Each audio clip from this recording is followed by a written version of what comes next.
In the days of the final months of the first decade of the 21st century, an unforgettable circumstance and illustrious tale occurred. The setting is a warm, dry night on the 1st of August, and a two-story brick and slate house far from the hills and lakes.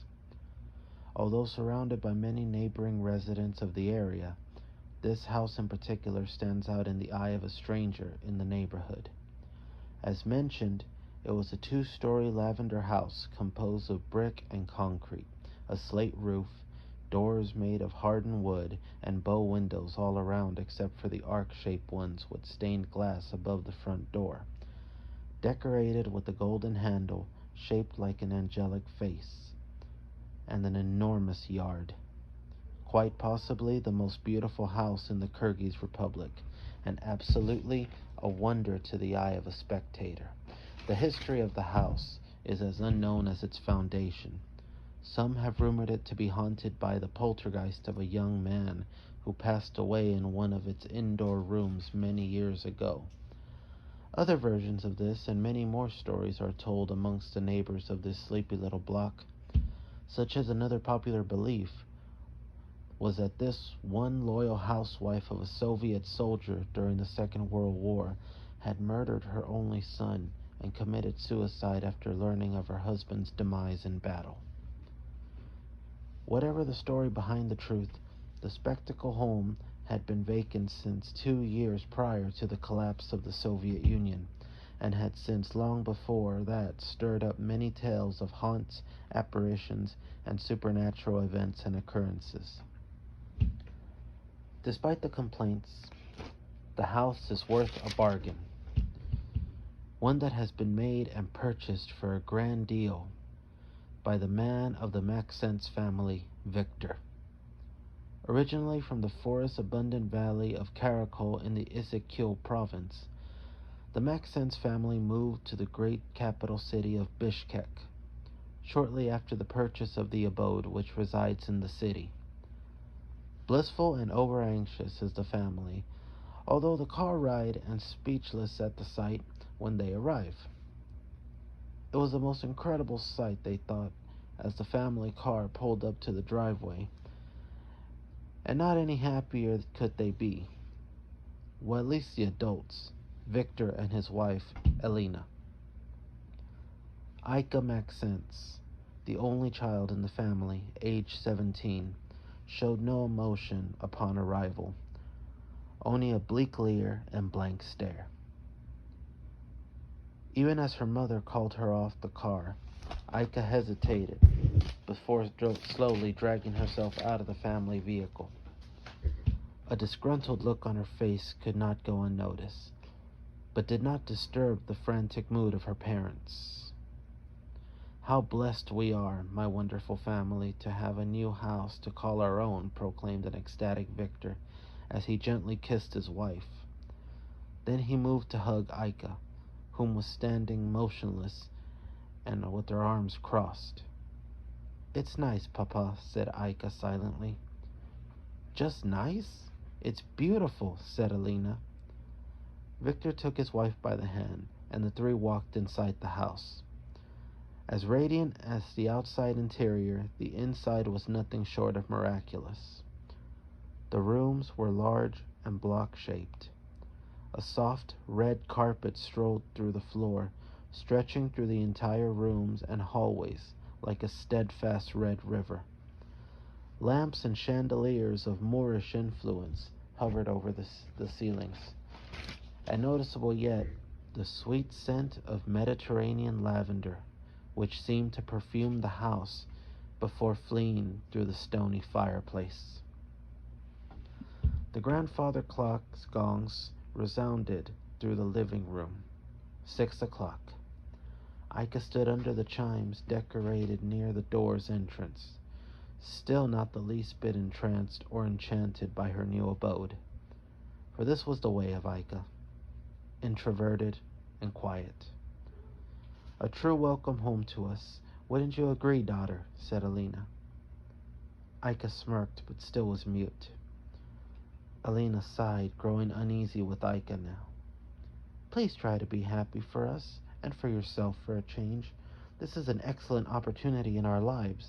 A new life to begin, and new friends to make, Alina said cheerfully.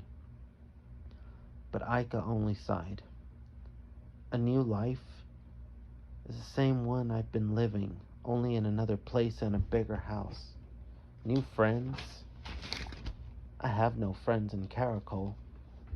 How am I to make friends here? Aika said as she walked away from Alina. Victor was completely overwhelmed with the house already, as he studied the kitchen with great delight. He barely noticed Aika walking into the kitchen, pausing next to him. He turned his head and said, "Wonderful. It's even more amazing than I could have imagined. I've dreamt of a house like this since I was your age."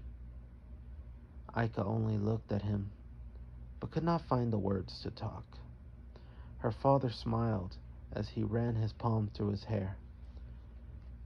Finally, Aika shook her head and shut her eyes as she began to speak. "Papa, I don't see the big deal." Then she opened her eyes and continued, "It's just a house in a strange city. You expect me to be overjoyed over this. I'm happy for you and Mama. But to me, this is not much different between it and the old house." Suddenly a scream echoed through the entire house. It was Alina. Victor and Aika paused in shock, then rushed through the halls following Alina's yelling. They reached the room as Alina shook her fists and jumped once.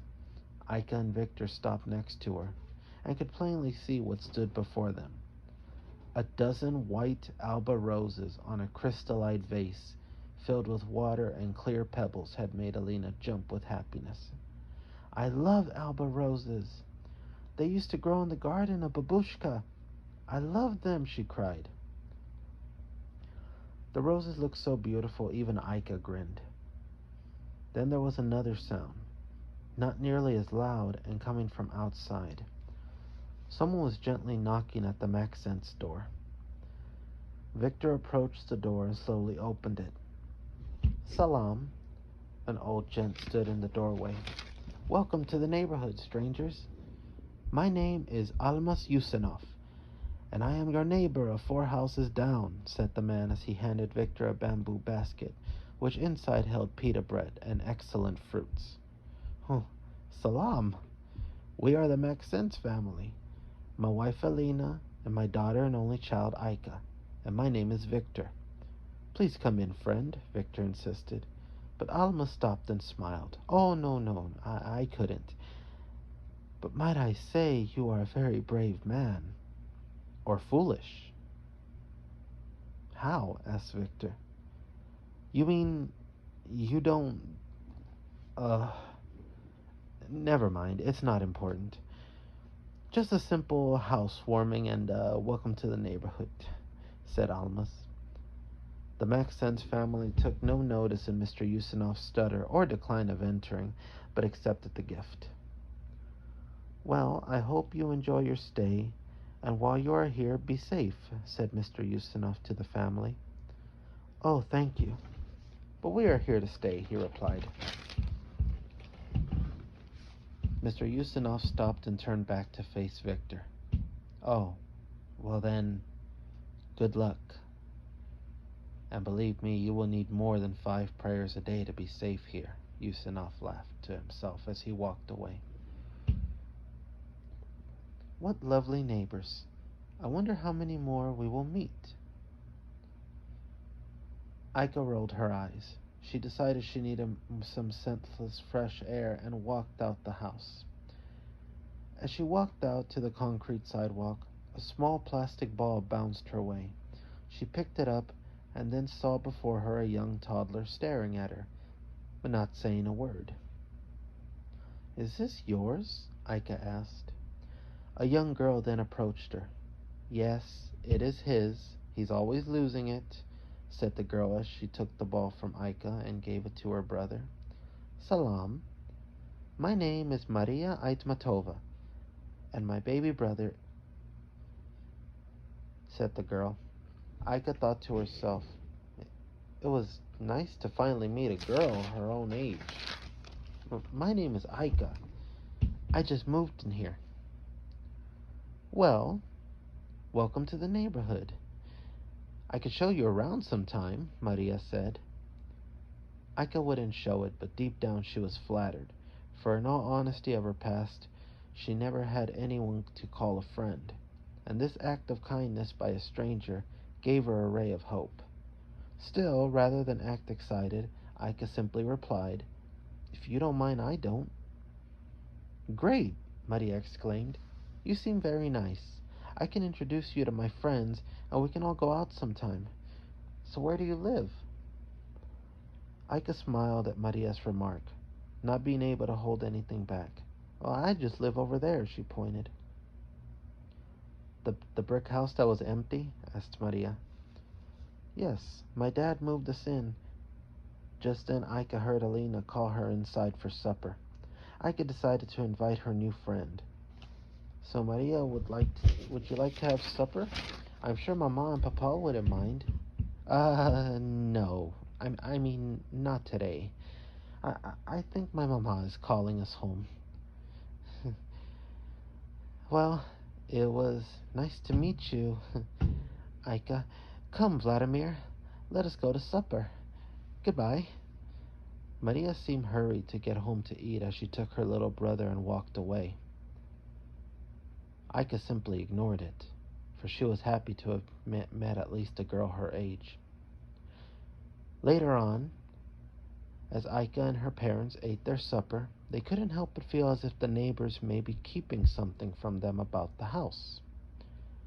As Aika stirred her spoon numerously in her soup, she also stirred a question about this new girl she had met, Maria.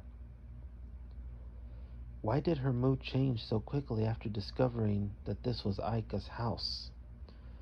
Victor took a short sip of his tea before addressing Aika.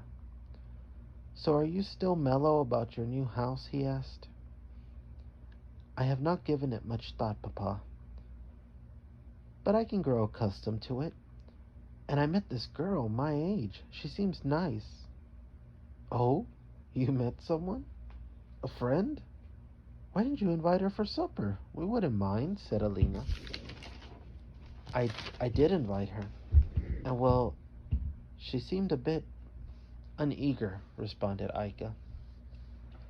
From the room above them, the family heard a sound, something like a crash. "What was that?" asked Aika. Victor and Alina didn't respond, but only looked up to the ceiling, wide-eyed. After a few silent moments, Victor finally concluded it must have just been the house settling, and his theory convinced his wife. Aika, however, couldn't help but wonder if perhaps it was something more. After supper, Aika walked upstairs to her room. Her belongings were still left unpacked on her bed. She opened each box and carefully organized her clothes, bed sheets, pillows, and photos. The last photo she placed on her shelf closest to her.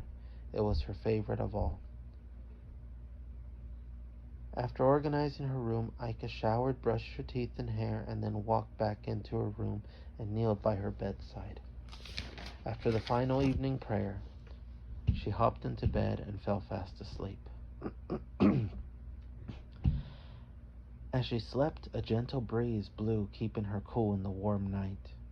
The wind shook her photos, and her favorite, being at the edge of the shelf, toppled over. But before it could shatter on the red carpeted floor, it stopped. Hovering just inches above the ground, it floated back into its place, as if being placed there by some invisible hand. Aika doesn't awaken, only tosses and turns in her sleep, her dark raven hair covering half of her face as she slept on her side, then slowly moved back, exposing the rest of her visage.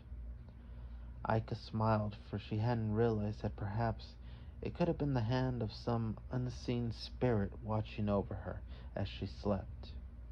Or perhaps it was just the wind. The next morning, Alina awakened Aika at dawn. This morning she had planned to take her daughter with her shopping. Usually, Aika wouldn't mind going out and about the town to make new purchases, but in her weariness, she would have rather stayed home. Upon arrival to the bazaar, Aika accompanied her mom for the first half of the hour, then departed from her. As she walked through the vendors and markets, she heard someone call to her in a familiar voice.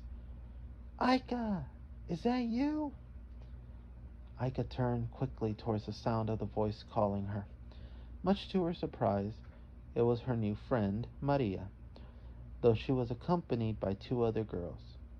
Maria and her friends approached Aika, who didn't really know how to react to what was happening. I thought it was you. How are you feeling? Is everything okay? Asked Maria. Aika smiled. Yes, of course. Why wouldn't they be? Oh, no reason, replied Maria, as she turned to her two friends. Aika, these are my friends, Riza Bashnahov and Anastasia Pasilova. Ladies, this is my friend, Aika Maxence. Maria introduced everybody. Privyet, the girls exchanged pleasantries. What are you doing here? Maria asked Aika. Oh, I came with Mama, but I don't know where she is now, Aika said.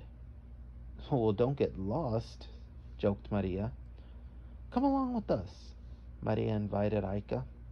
Aika didn't hesitate. She quickly went along with the girls. The four of them joked and walked to every market that caught their eyes, until finally they all grew hungry.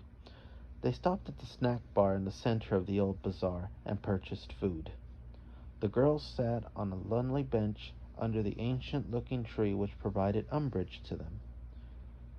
So, Aika, are you from here? Asked Anastasia curiously. No, I am actually from Karakol, but my father moved us here to Bishkek just yesterday, said Aika. Interesting, said Riza. I met her just yesterday. She's nice. I told her we can all get together yesterday. In fact, I told my mom about you, Aika, and she says you and your family are most welcome to accompany us to the town square on Independence Day, Maria said to Aika. August 31st is Kyrgyzstan's National Independence Day, and was only 29 days away, and Aika couldn't bear refuse this offer, for she was having the time of her life with her new friends. I'd love to, but I best ask Papa first. But I'm sure I can if we're not having a celebration at home, she asked. Oh, that's nice. So where do you live? Asked Riza. Maria stood silent as she ate her kebab. Aika then told them where she lived, and the two other girls grew quiet as well. You mean the two-story house on Maria Street? You live there? Asked Anastasia. Aika nodded. Riza's eyes opened. Oh, did you know that? She began to speak, but Maria nudged her to stay quiet.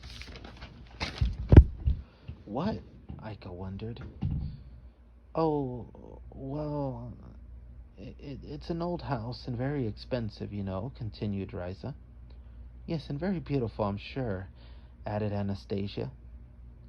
Yes, it is.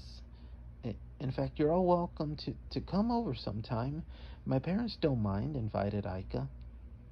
Then there was dead silence within the group.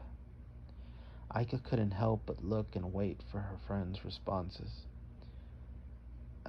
I don't know, it depends when, I guess, said Riza. We'll see, said Anastasia. Then Aika turned to Maria to see what she had to say. Well, how about you? The dinner offer still stands. But Maria shook her head slowly. Well, tonight I'm helping Mama with dinner. And before that, I have to watch Vladimir before she and Papa get home, said Maria finally. Aika, there you are, said Alina, as she walked towards them. I've been looking for you. Aika smiled as she introduced her new friends to her mother.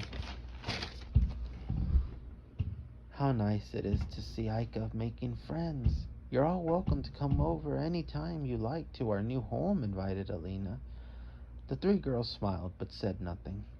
Well, come, Aika, let us go home, Alina said to Aika. Aika said bye to her new friends and followed Alina to the car. Your new friends seem nice, her mom told her. Yes, they do, said Aika with a smile, but she couldn't help but wonder if they knew something about her new house and could it build up their courage to tell her. Later that night, when it came time to go to bed, Aika contemplated on what occurred earlier at the bazaar. She couldn't help but wonder, why was everybody asking so strangely with her and the house?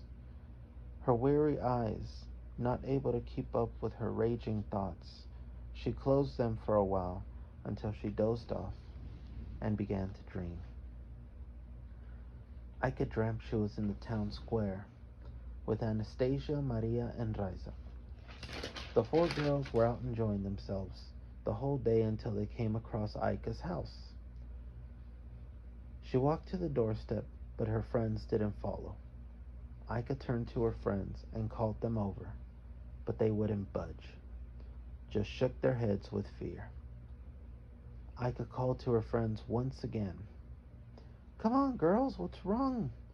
Maria, Raiza, come on. Aika called, but the three girls wouldn't move, only shook with fear. Oh, come on, girls, if you're not going to come in, at least tell me why, because I'm getting really tired of you three keeping something from me. Aika was interrupted by a trembling on the ground, followed by dark clouds filling in the sky. Aika turned to face her house, which had drastically changed before her. The lavender-colored bricks dripped with blood, and the roof began to crack. Her friends ran away as Aika called to them to run back. But the house began to crumble. In the rumbling of the house, Aika stumbled to the floor. She covered herself with her arms as the thunder sounded throughout the black sky. Suddenly, Aika could feel someone place their hand on her shoulder. She peeked to see who it was. It was a young man, pale as she was, tall and motionless. Aika stared back at him. Their eyes locked for a long moment. The thunder sounded even louder, and the earth shook, and the strong, heavy winds blew. Then the strange young man looked up into the sky and raised his right arm. Within seconds, the storm and blood dripping from the house had vanished, and everything was as it was initially. Aika couldn't believe what had happened, but she felt it all too real. The young man turned to her once more and took her by the hand, saying, As long as you are in my sight, I will protect you in your nightmares and enhance your sweetest dreams. Aika then awakened and carefully opened her eyes. A dark shadow figure stood above her bedside. Her eyes widened with terror. No! She cried. Shaking and then pushing again, she opened her eyes, and what she had seen was gone. Aika searched around but saw no one. After a few hours, she fell fast asleep again, although the spirit figure never left her sight. It watched over her until the morning light shined through the sole window of the room. Then the spirit touched her face before it gave a sad sigh and completely disappeared into the daylight. The sun's rays through the window awakened Aika. Her eyes slowly opened as she rubbed them repeatedly. She couldn't help but recall every detail of the dream. She walked downstairs towards the smell of breakfast, which her father and mother were already enjoying. After breakfast, Aika went about her daily chores. She tended to the clothes which she hung on the clothesline. As she walked back inside, she saw her father and mother conversing with Mr. Ustinov, whom decided to drop by again. Aika, you remember Mr. Ustinov? Asked Victor. Aika nodded as she greeted him. How have you been lately, young Aika? Asked Mr. Ustinov. I've been good, sir. Well, that's good to hear, and I'm glad you're all safe, he said. Aika raised her brow and shook her head. Mr. Ustinov, do you know something we don't? In fact, everyone in the neighborhood seems afraid to enter the house, Aika declared. Mr. Ustinov didn't say a word. Why won't you enter the house, Mr. Ustinov? Asked Aika. Well, I am extremely busy and only stopped by for a greeting. Well, it was nice seeing you all again, said Ustinov as he said his goodbye and departed. Victor and Alina stared at Aika angrily. What is wrong with your form, young lady? Scolded her parents. Aika sighed. She couldn't help but feel there was something not quite right with the new house. After her father left for work, Aika decided to pay a visit to her new friends and neighbor, Maria. So after lunch, Aika walked down the empty street and arrived at the Aitmatova residence. She knocked on the wooden door softly, and from then could hear footsteps. The door opened. May I help you? Asked the lady. I'm looking for Maria Aitmatova. Is this her house? Asked Aika. The lady smiled and nodded. Are you a friend? She asked Aika. Yes, replied Aika. My name is Aika Maxence. Oh, you're the new neighbor. Come in, child. Maria's inside with her brother. I'll get her for you. Maria's mom invited Aika in, and as they walked inside, Aika took her seat on the couch in the living room. She'll be here shortly, Aika, said Maria's mother as she walked out the door. Aika grew a bit nervous, but she knew she needed to ask within a moment. Maria walked into the living room. Oh, привет. How are you, Aika? She said, who only smiled and stared back. Maria was wearing a t-shirt and shorts and wasn't wearing shoes. Sorry, I'm not well dressed, but I wasn't expecting company today. What's new? Maria said. Aika took a deep breath. Her heartbeat grew a bit faster as the tension in her stomach tightened. After a few 10 seconds, she turned to face Maria. Look, I know you know something that I don't, and it's about my house. As Aika said this, Maria's grin turned into a worried frown, one Aika noticed easily. What is wrong with my house, Maria? She asked. Maria's lips stuttered. Nothing. I don't know what you mean, Maria said. Don't lie to me. You won't go over. You seem to try to avoid coming over. It's like all of you are afraid, and I want to know why, demanded Aika. Maria turned away, but she couldn't bear to say what she believed, and was a bit intimidated by Aika. I'm not lying. I don't know exactly what is wrong with it, so it's best I don't say, Maria said. Aika sighed as the tension inside her was still rampant. Last night, I had a dream. I had a dream. I was with you, and Riza, and Anastasia. We were having a blast enjoying ourselves when suddenly everything went dark. An enormous storm came, and you girls ran away. My house turned into a bloodbath, and there was strong winds, and Aika paused as Maria stared anxiously, fully attentive to her words. Then Aika continued again. There was this young man. He put his hand on my shoulder. Then everything was still. Aika stopped. Maria scratched her eyebrow, not knowing what to say. Aika's eyes turned her way once more. A young man? Did he talk to you or say anything? Asked Maria. I don't remember. Why? What do you know, Maria? Cried Aika. I don't know exactly, but I've heard stories. Someone was killed there, and I think it was a young man like the one in your dream, responded Maria. Aika's mouth dropped. You knew! All of you knew, she cried. No, no. I don't know for sure, but it's best not to go looking for trouble. Maybe it was just a dream you had, said Maria, attempting to calm Aika down.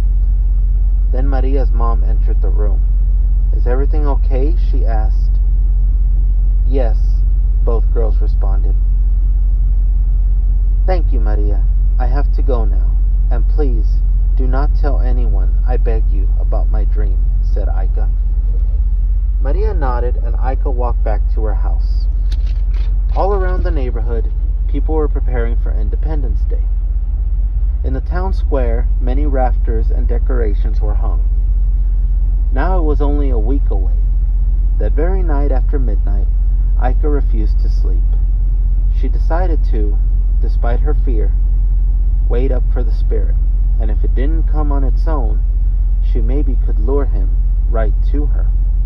Many questions ran through Aika's mind. What happened in her house? Was it really haunted? And if so, by whom? Is it evil? It didn't seem so, but still she needed to know to cure her curiosity. That night, she would get her answers. After nearly 2 hours past midnight, Aika's eyes were having difficulty remaining alert. Slowly they began to close, and before she knew it, Aika was fast asleep and began to dream again. This time she was alone in her house. Not a sound was heard. And as the night cleared the sky of light, stars formed letters, spelling Aika. Shining in the night sky, the constellation of her name drew an enormous smile on Aika's face. She blushed, not knowing the reason why. Then she turned her head to her front door. The golden handle turned as it opened slowly. Aika began to breathe heavily with excitement. From out the door came the young man from the dream she had the other night. Aika realized she must be in a dream, but she wouldn't force herself to wake up until she had a better look at her dreamy admirer. The young man slowly walked toward her, never taking his eyes off hers, and smiling an overjoyed grin. Just before he stepped before her, she asked who he was. The young man didn't respond, only stood still with a smile on his face. Then he reached out his hand to Aika, who only stared at it, and then back at him. After a brief second, she placed her hand on his. Please be there when I awake, Aika said. Then Aika awakened. Her eyes slowly opened, and before her hovered the spirit of the young man from her dreams. Aika could not believe what was happening. She was frightened, but remembering her dedication of refraining from panicking, the young man stood above her as he laid in bed. For a good while, the two regarded each other without saying a word. I'm here now, just as you said, said the young man, breaking the silence. Aika's eyes widened as he spoke, and she breathed a joyful sigh. Aika couldn't build herself up to speak, the action that drew a grin on the ghostly young man's pale face. I don't believe what I'm seeing. Are you dead? To be blunt, yes. Even though I don't feel it, I believe I am, replied the young man. Aika smiled, not knowing why. Joseph, said the young man. What did you say? Asked Aika curiously. My name is Joseph, said the young man. Oh, my name's Aika, Aika Maxence, but I guess you knew that already, she said. I knew that since I heard your parents call you once you moved in, but your name sounds even more lovely coming from the words through your lips. Aika raised an eyebrow, then smirked. So who are you? She asked. I'm a spirit, dwelling in my earthly home after my passing. I was lonely for years. Aika felt sympathy for Joseph. I know how that feels to be alone, she said. Well, thanks to you, I haven't felt that feeling since, said Joseph. Aika smiled, for in her mind she couldn't bear to believe this true. A real ghost speaking with her, and even flirting with her. So who are you exactly? Why do you haunt my house? Aika had many questions to ask. Unfortunately, they were interrupted by a light glistening through the window pane. It's daylight. I must go, said Joseph. Go? Go where? No, don't go, pleaded Aika. Joseph just smiled and promised. I'll be back tonight, before you dream. Then he vanished as the light completely illuminated Aika's bedroom. In her bed, puzzled and overwhelmed, Aika couldn't help but wonder if she had dreamt it all, or had it really happened. Despite the excitement from earlier, Aika's eyes were tired. She hoped to maybe get in a quick snooze before being forced up. But in comes her mom to disrupt her plan. Get up, Aika. Good morning. Breakfast is ready. Then chores, said Alina. Aika's only regret was the weariness of her eyes, yet she couldn't help but feel anxious for the night to come. After breakfast and chores, Aika decided to prepare for that night. She wondered if tonight she would possibly try to impress her specter friend by dressing to kill. With her looks, of course. Aika looked through her wardrobe, but the nicest thing she could find was her traditional swit, which her parents told her to hold off on wearing until Independence Day. Then Aika wondered if Joseph was a real ghost, and if he could see her all the time. Could he see her bare body undressed? Aika blushed at the thought of this. Suddenly the phone rang. Alina answered it. Aika walked downstairs to a living room, just as her mom hung up the phone. Aika, your friends asked if they could come see you for a bit. They said they'd be right over. Now Aika really needed to dress, so she rushed upstairs. Soon there was a knock at the door. Aika answered the door, knowing it was her friends. Sure enough, Anastasia, Maria, and Riza were at the doorstep. Soon the girls headed out to the town. After much walking and talking, the 4 young girls grew hungry, so they stopped at the local restaurant for some lunch. So, Aika, what's new? Asked Anastasia. Oh, nothing really, replied Aika, while sipping on her drink. That's not what we heard, said Riza. Maria nudged Riza's shoulder, but not before Aika could hear. What have you heard? She asked. Maria rolled her eyes but stayed quiet.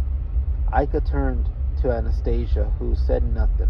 Riza, still upset with getting Maria's elbow, asked, Well, it's just that your house... So did your dream come true? Did you see a ghost? She asked. What? Aika exclaimed. Yeah, is he bad? How do you even sleep at night? Added Anastasia. My dream? But... Maria! You told them? Exclaimed Aika. Maria turned away. Aika sighed loudly in disgust. So is there really a ghost? Is he evil? What happened to him? How did he die? Did you actually see him? Did he tell you his story? Many questions rushed at Aika from her friends. Aika finished her tea and got up from her seat. Well, I can't answer anything because I do not know this just yet. But thank you, ladies, for such a lovely afternoon. I should be getting home now. Good day, Anastasia, Riza, and Maria. That's the last time I tell you anything. And with that, Aika departed home alone. After the day was done and the nighttime finally arrived, Aika sat in bed, dressed in a light blue blouse, white overshirt, and khaki shorts. She also, much of the last half hour, dispersed makeup on her face. After a while, Aika grew tired of waiting and dozed off. She dreamt of herself by the Ezekiel lake. Her eyes glimmered in her water's reflection, the sun's rays shining like a lamp behind her. as the water's waves flowed gently and took the form of her lover. "Joseph?" Aika said gently. Then from the water he sprung out and took her by the hand. Hand in hand they glided through the winds, soaring higher than any creature ever had.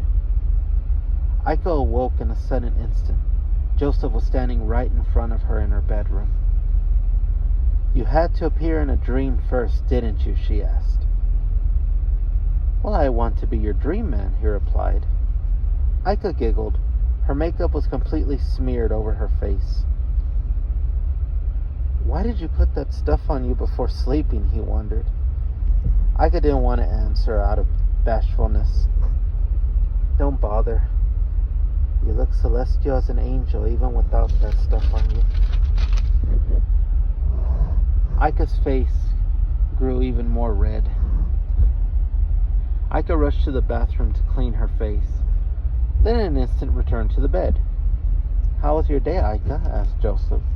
"Not very good," said Aika sadly. "What happened?" Joseph was concerned. Just as Aika began to explain, Alina had awakened.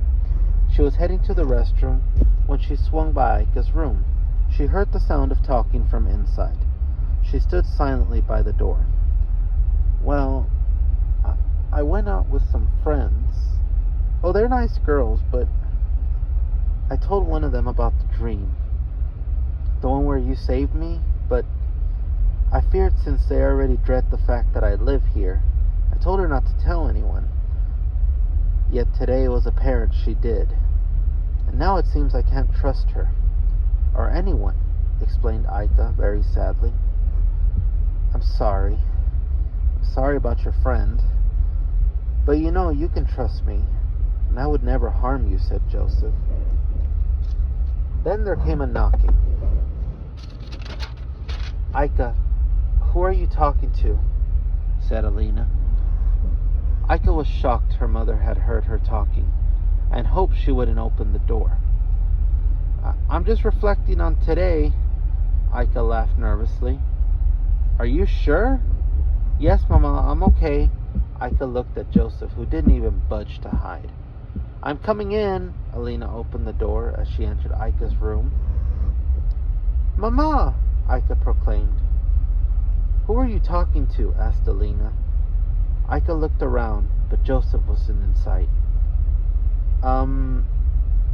Myself. I was talking to myself. Today proved that I have no real friends. So yes, I talked to myself," explained Aika. Alina looked sadly at her daughter. "Aika, you need real friends. Those girls seem nice. Give them another chance. And if you need help, well, we're here, me and Papa." "Okay," Aika said. Then Alina sighed and kissed Aika goodnight on the forehead and left the room. But a look of concern and a seed of doubt was planted in her mind about her daughter's sanity. "Where did you go?" Aika whispered. Then she felt someone tap on her shoulder. She turned quickly, then laughed. "Hey, beautiful, miss me?" said Joseph as they both laughed. "Well, as long as my mama doesn't barge in here, don't make me miss you again," said Aika. Then, as Aika once again made herself comfortable in bed, she asked the question she had been wondering since she knew about him. "So if you don't mind telling me, how did you die? What were you like in life? Why do you remain here?" Joseph gave a sign of discomfort, although he knew Aika would ask eventually. "I very well do not mind, and I trust you very much. I am sure you've heard many things. Back when I was in my youth, and the house was new, my family was happy. My mama was a housewife, and a loyal housewife at that, and very dedicated, nurturing mother. My papa was a soldier on reserve duty. We were a loving family for many years, and as I grew, they taught me the ways of a decent person and a man. On my birthday, my parents surprised me with a feast and celebration of manhood. That night, I only hoped that things would never change. But it wasn't to be. Days after that, we received horrific news. The Soviet Union had been invaded and drawn into war. That evening my mama cried, never ceasing, for the next day Papa was to report to Moscow to join the Red Army and the defense against the Axis invaders. The next morning would be the last I'd ever see Papa again. After he left, I noticed Mama depressed and exhausted every day. Then one dark morning, we received a telegraph, the kind every family dreaded in those hard times. It was on the last day of August, 1942. I walked downstairs to see Mama's face, pale and filled with tears. Then she collapsed on the floor in dramatic crying. My Papa, my beloved Papa and her loving husband, was killed at Stalingrad. Our hearts were shattered, and our home was broken forever. After Papa's death, Mama grew even more restless. She wouldn't eat or sleep well, and it visibly affected her health. I would try to help her eat well and rest enough, but nothing worked. She had no more patience, and her depression drove her mad. One day, she grew afraid that I would leave, and she couldn't let go. She killed me with a rifle shot, and then took her own life. Afterward, all I remember is being back in my room, this very room. I've never seen Papa or Mama again, but I've seen strangers move in and out since. They've all long since moved out for many reasons, some out of fear. But I would never harm anyone. But I do desire a friend. I've been lonely now for too long. Joseph's story made Aika's eyes grow misty. She knew she could relate, as she had never had a real friend before, and for so long she was alone too. I was alone all my life too, she said. Joseph placed his hand on Aika's cheek. I never before knew friendship or feelings to touch even a lifeless soul. I believe the living call it love. Aika placed her hand over Joseph's. In her heart, she now knew she has now found a real friend. The two talked for hours until finally the morning sun came. Aika's heart felt sad as she said goodbye for a while, but she knew that she would see Joseph again. Aika walked downstairs, but in her head it felt as if she was floating, and her smile was sea to sea so wide. Her eyes shined as if fireflies were trapped in her pupils, and most of all, for the first time in all her existence, she felt happy. In the kitchen, Victor and Alina were having breakfast and talking about their daughter. Aika walked in, and her parents quickly addressed her. Aika, your mama tells me she heard you talking to someone last night, asked Victor. Oh, yes, just myself, Papa. Aika's parents were concerned. You talk to yourself? What about your friends? Alina asked. What about them? Sometimes we make our own friendships, and not with those visibly surrounded by us. For those we only see when we are alone cannot harm or deceive us, said Aika. Victor and Alina couldn't believe what might be possible. Had Aika's loneliness finally pushed her off the deep end? From houses down at the Aitmatova residence, Maria had her friends over.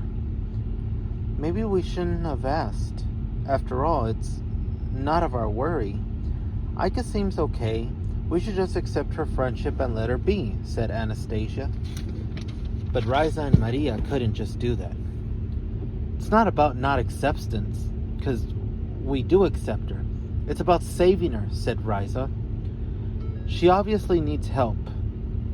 There's something in her house that may get her at any time. But where do we find someone to help us help her? Maria wondered. Perhaps those American teens with the vacuums, the Ghostbusters, joked Riza. The three girls wondered and argued on throughout the night, on a way to help their friend, not knowing that she'd be better off without their help. Not only were Aika's friends concerned, but now her parents worried as well. "Aika, are you feeling okay?" asked Victor. "Why wouldn't I be? You know how many people ask me that, Papa? It's getting to be annoying. But I'm fine, never better," said Aika. After finishing her breakfast, Aika was told to go to the market center to get some milk. Before going to work, Victor told Alina to keep an eye and ear out for their daughter, as well as to persuade her to have more interaction with her real friends. As if on cue with her father's wishes, Aika just so happened to run into her friends down the road to market. "Salam," they all greeted each other. Everywhere was so colorful as Independence Day was now only 2 days away. "So Aika, how are you now?" Maria asked. "I'm feeling great. I can't stop to talk for long. I need to get some milk and return home," said Aika. "Oh, well, this won't take long. Listen, the three of us were wondering if maybe we could all, hang together at your house," said Maria. "We were?" said Riza. "Well, it seems odd to me you would want to," thought Aika. "Yeah, odd to us too," added Anastasia. "What do you say?" asked Maria. "We'll see. I'll let you know. Now, please, excuse me." Aika walked on to the market.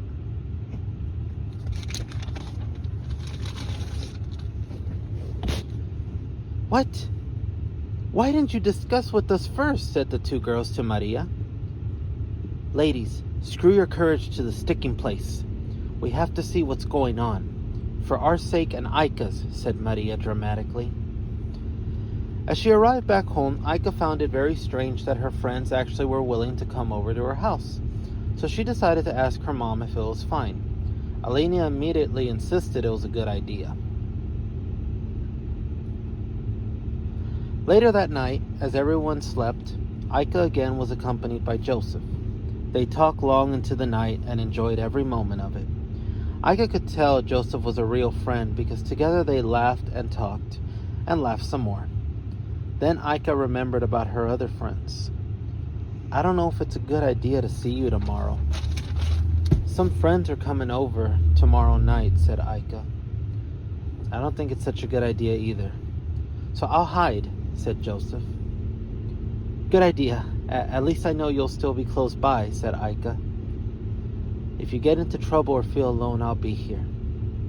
Always just for you," said Joseph.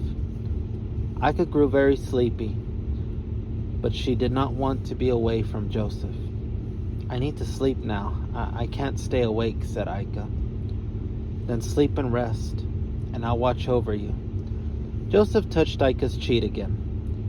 "I have a better idea. Let me go to sleep, and then promise you'll be in my dream. I don't want to stop being with you tonight. So please, be with me in my dream," asked Aika. "I'll be there, my lady," said Joseph. Sure enough, Aika fell fast asleep, and in her dream, a big carnival came to Bishkek. And her and Joseph enjoyed all the attractions, and even danced under the fireworks. As Aika slept, she was unaware that throughout the whole hours of the conversation with Joseph, that both Alina and Victor were standing outside her bedroom and heard everything. And before they themselves returned to bed, they decided it was time to get Aika some help. As morning came, Aika awakened well rested and extremely blissful. She felt she could get used to this. In fact, she could very well enjoy every ounce of life should it remain this way. But sometimes, in Asia, as many other parts of the world, from the misty clouds and tranquil breezes blow the winds of change. This morning, Aika's parents waited for her in the kitchen and told her to eat quickly, for they had to go somewhere soon. As they drove down the busy streets, Aika couldn't help but wonder where she was being taken to. As they arrived to a huge brick building, Aika asked once more. "Maybe you'll be a lot more comfortable speaking with a professional," said Alina. Victor and Alina walked Aika to the last room down a long hall, up 4 staircases. The door marker read, Dr. Lydia Iranishka, psychiatrist. Aika's parents held her hand tightly until finally she was able to be seen. As she was called in, her parents hugged her, saying it would be okay. At one point, Aika thought she was going to die. There she sat on a comfy, elongated chair. Dr. Iranishka tried to make her feel secure, to no success. "So, Miss Maxence, tell me, why are you here?" asked the psychiatrist. "I don't know, I didn't even want to come here," replied Aika. "Your parents tell me you have problems with loneliness and you talk to yourself and neglect others to be by yourself. It's hard for me to make friends, and I used to think it was me, but there aren't very many trustworthy people in the world. I don't think there's anything wrong with being alone when one wants, and I don't want to talk to myself," replied Aika. "I don't talk to myself." "Then who is it that you talk to in the night?" asked the doctor. "I can't tell you that," said Aika with a mischievous smile. After the session was over, Aika rejoined her parents in the waiting room.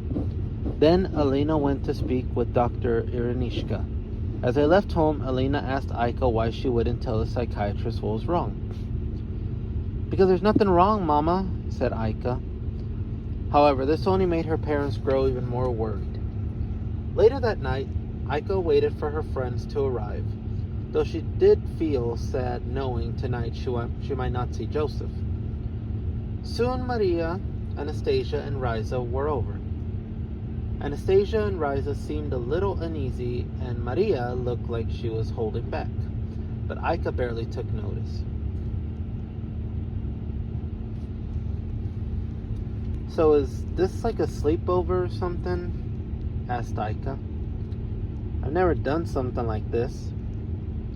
Riza then added, "Yes, I thought we were too old for this," looking at Maria.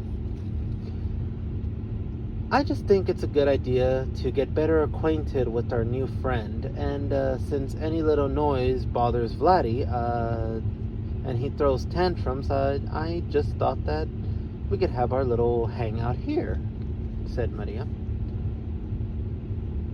"So what are we going to do then?" asked Aika.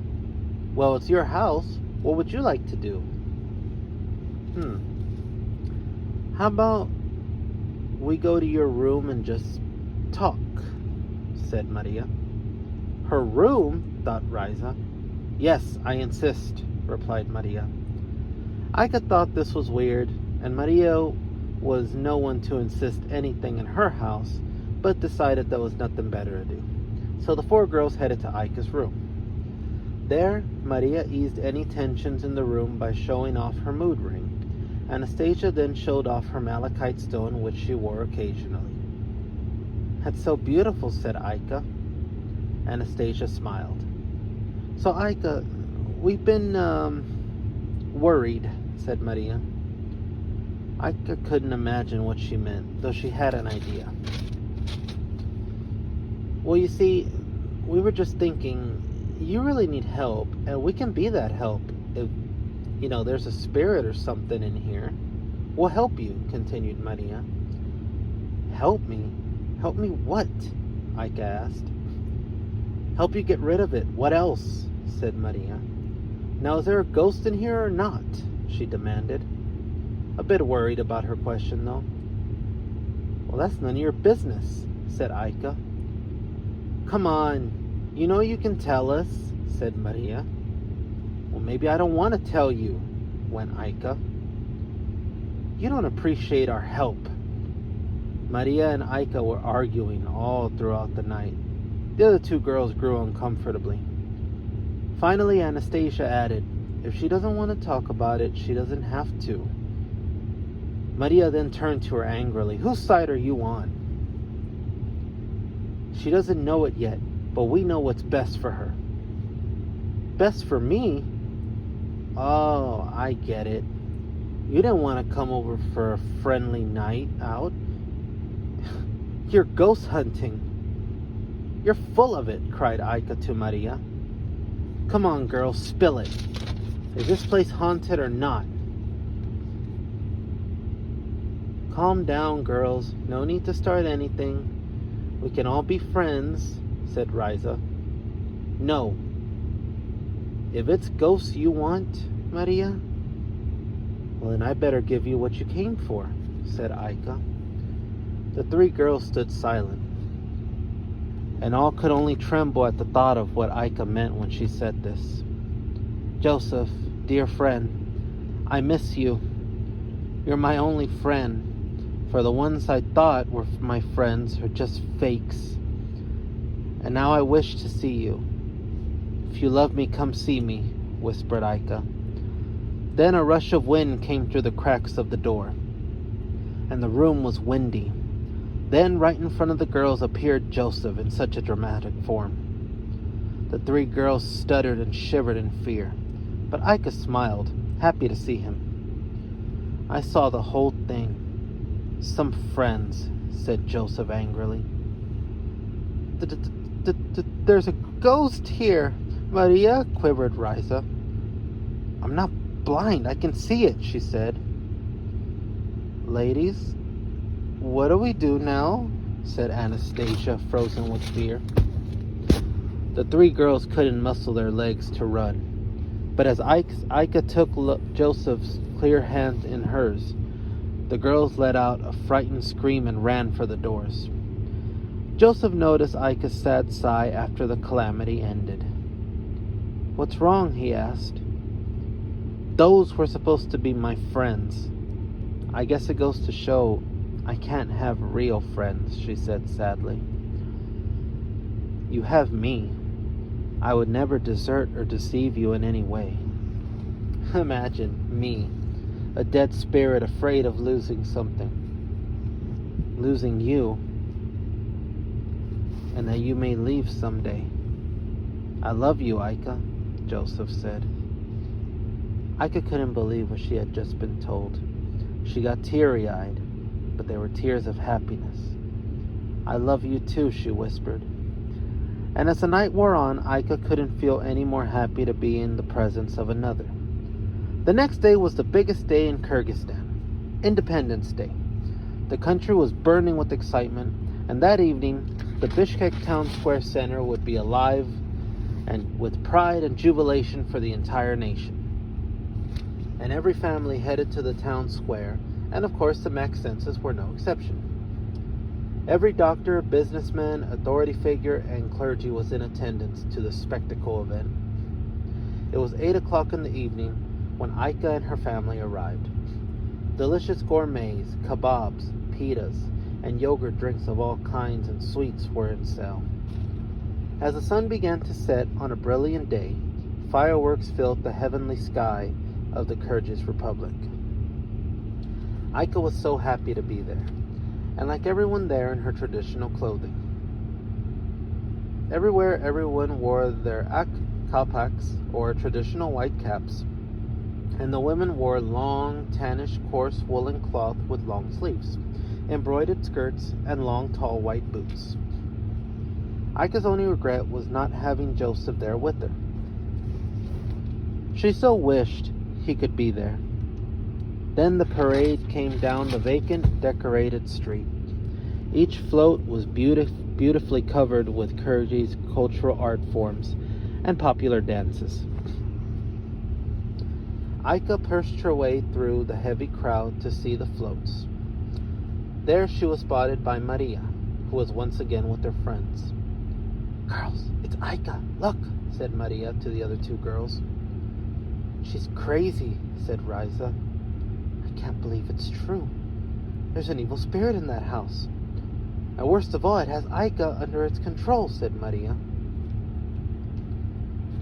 What are we gonna do? Said Riza. Let's just leave her alone. She seems okay, and maybe it's not our place to intervene in her life, said Anastasia. I'm gonna go talk to her, said Maria. Maria then made her way to Aika. Hey, Aika, she said. Aika turned her way, but only looked away and looked on to the floats and fireworks. You're my friend. I want to help you, said Maria. Aika turned to Maria. If you are my friend, act like it, and stay out of what is not your concern, said Aika. Maria shook her head and walked back to her friends. Aika decided she had seen enough of the festivity and headed home, tired, but mostly anxious to talk to Joseph about the wonderful night. Maria reached Anastasia and Riza again. It's worse than I thought. She's in too deep. It's now or never, girls, said Maria. Then the girls noticed the Imam Nogoev from the mosque. They rushed to him and begged for his help, but at first were denied due to the occasion. Then Maria explained that the soul of her friend was in danger, and a maleficent spirit dwelling in her house and having power over her. Aika arrived at her house and quickly changed clothes. She walked up to her room and called to her loving friend. Joseph, are you here? I have to tell you about today. It was so much fun. I wish you could have been there. Joseph then appeared. Sounds like you had a good day.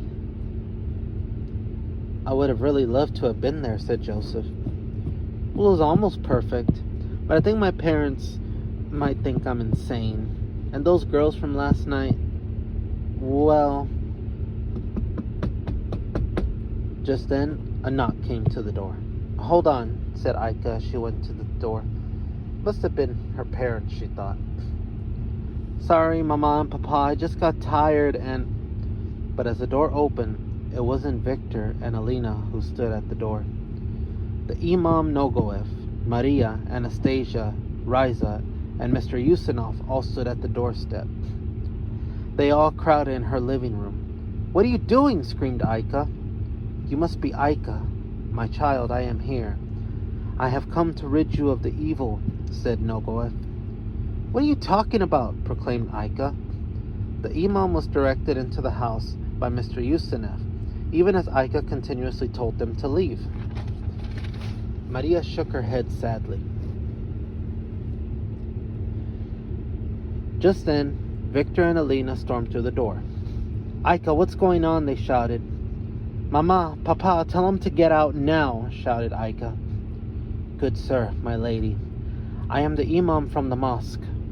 I have been informed that your house is bewitched by a spirit that comes into contact with your daughter every night, said the Imam. A spirit? What do you mean? Added Victor. Your house is haunted, said Mr. Yusinov. Last night the spirit attacked us, said Maria. Then thunder struck in the clouds, through the darkness, and all stood still in the room. Aika, my dear, do you know anything about this? Asked Alina. Aika took a deep breath, and her stomach was turning. Okay, he's my friend, but he's not evil. He's just a spirit, lonely like me. As Aika said this, everyone in the room gasped. It's not what you think, screamed Aika.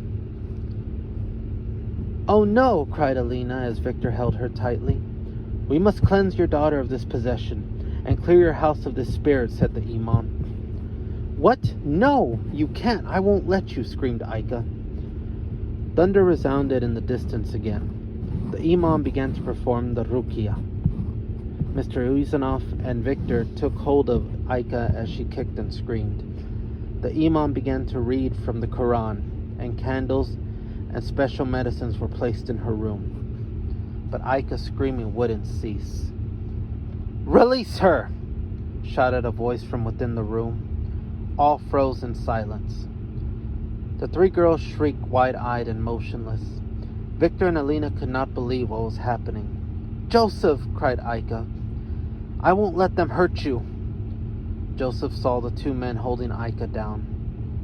Release her at once, he demanded once more. The Imam prayed even more and raised his hand toward Joseph. Evil spirit, be gone from this sacred place, he called.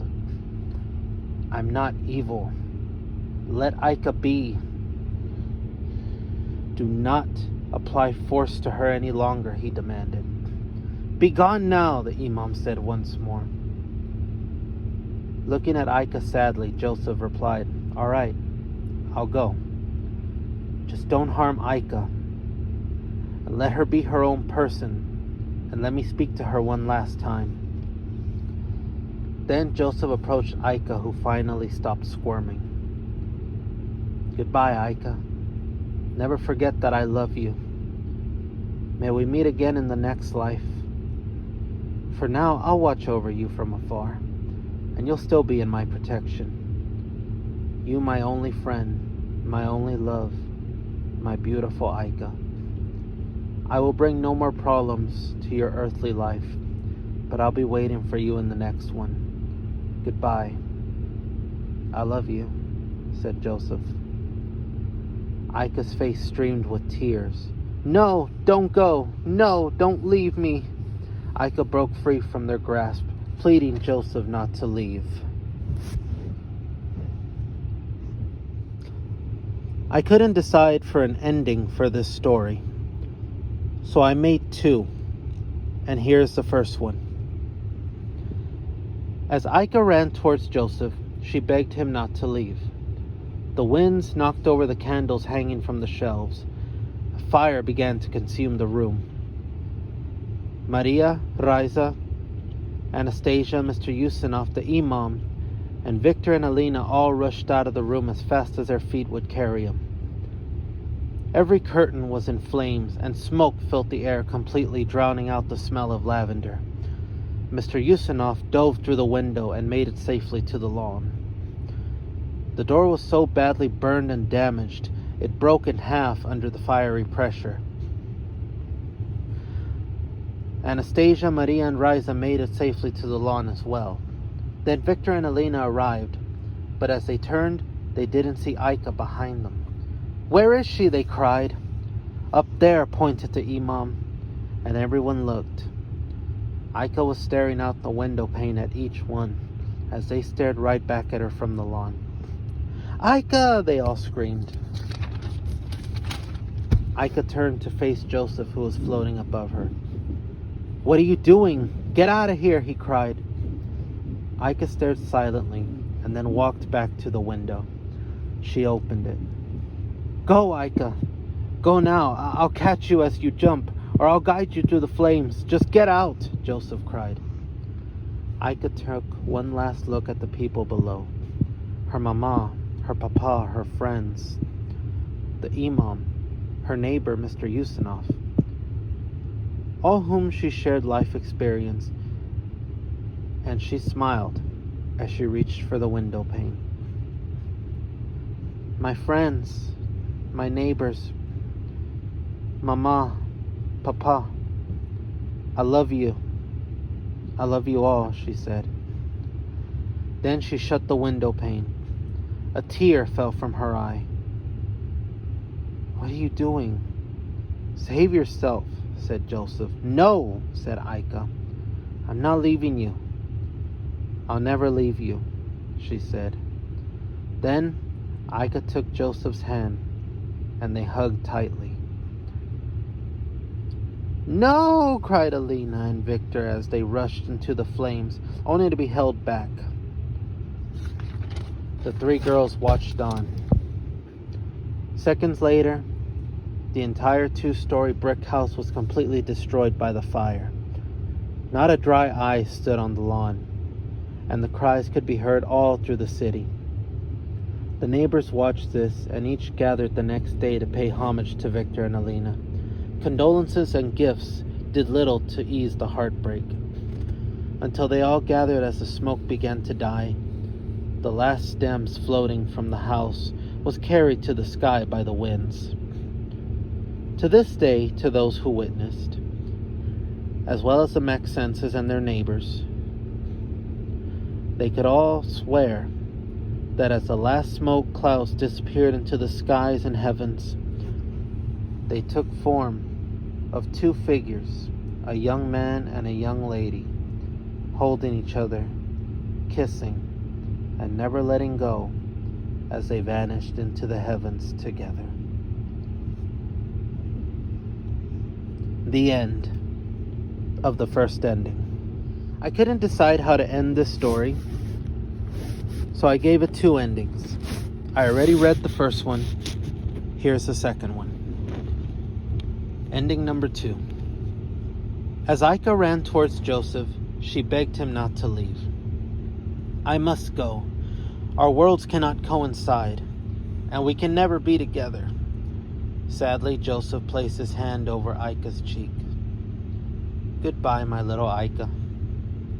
I love you so much, said Joseph. Aika's eyes streamed with heavy tears which fell like rain upon the earth. I love you too. Please don't leave me, pleaded Aika.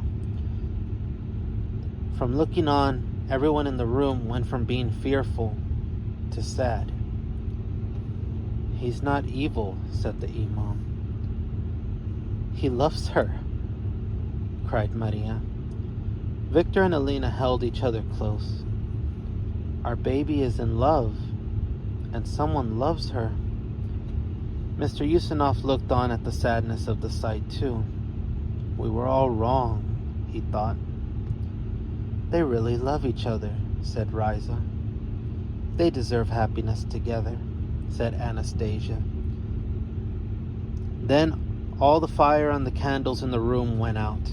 The thunder stopped as Joseph and Aika held hands and then leaned in to hug each other some more. I'll always be with you. I'll always protect you. And I will always love you, said Joseph. I'll always love you, replied Aika. Then, for the first time, Aika leaned in towards Joseph, and he did the same, and they kissed softly. In the afterlife, will you still wait for me? Aika asked Joseph. Joseph looked back at her and smiled. How long are you going to make me wait? Are you going to be really old? Aika smirked, and again they kissed even longer than before. Trust me, that won't matter, added Joseph. Then with those final words and that one final kiss, Joseph vanished. And everything was as it was before. Joseph ascended into paradise, for he finally found true love, as is the meaning of life, to love and be loved. Yet he still hasn't forgotten his promise to Aika, and neither has she, as she lives the remainder of her life happily with her friends and family until she and Joseph will reunite. And until then, both will remain true and waiting to be reunited. The end of the second ending, the end of my story. I hope you all loved it. I hope you enjoyed it. I'm sorry for all the mistakes. I'm sorry for all the background noise. But I really hope you all enjoyed it and had as much fun listening to me read as I had fun writing it. Thank you all.